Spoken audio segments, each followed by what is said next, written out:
ఇంకొక పక్క పెన్షన్ కూడా మొన్నే అనౌన్స్ చేశాం. 4,000 రూపాయలు పెన్షన్ ఇస్తున్నాం. అది కూడా ఏప్రిల్ నుంచి ఇస్తాం. పెంచిన పింఛను ఏప్రిల్ నుంచి ఇచ్చి, ఇంకొక పక్కన వికలాంగులకి దివ్యాంగులకి 6,000 రూపాయలు ఇస్తాం. వైకల్పానికి పూర్తిగా అంటే 2 కాళ్ళు చేతులు లేకుండా అవస్థపడే వాళ్ళకి 15,000 రూపాయలు ఇస్తాం. కిడ్నీ తలసేమియా వంటి దీర్ఘ వ్యాధులు ఉండే వాళ్ళకి 10,000 రూపాయలు పింఛన్ ఇస్తున్నాం.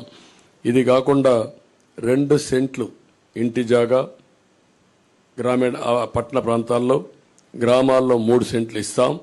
ఇవి కాకుండా మీరు ఒకసారి చూస్తే ఇప్పటికే మంజూరైన పట్టాలకు ఇళ్లు కట్టిస్తాం. ఎవ్వరికి ఇంటి జాగాలు క్యాన్సిల్ చేయం.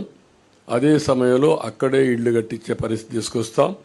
ఇళ్లు లేని ప్రతి ఒక్కరి టిట్కో ఇళ్లు ఇమీడియట్గా హ్యాండ్ ఓవర్ చేస్తాం. ఇవి కాకుండా అందరికీ ఇళ్లు కట్టించే పరిస్థితి తీసుకొస్తాం.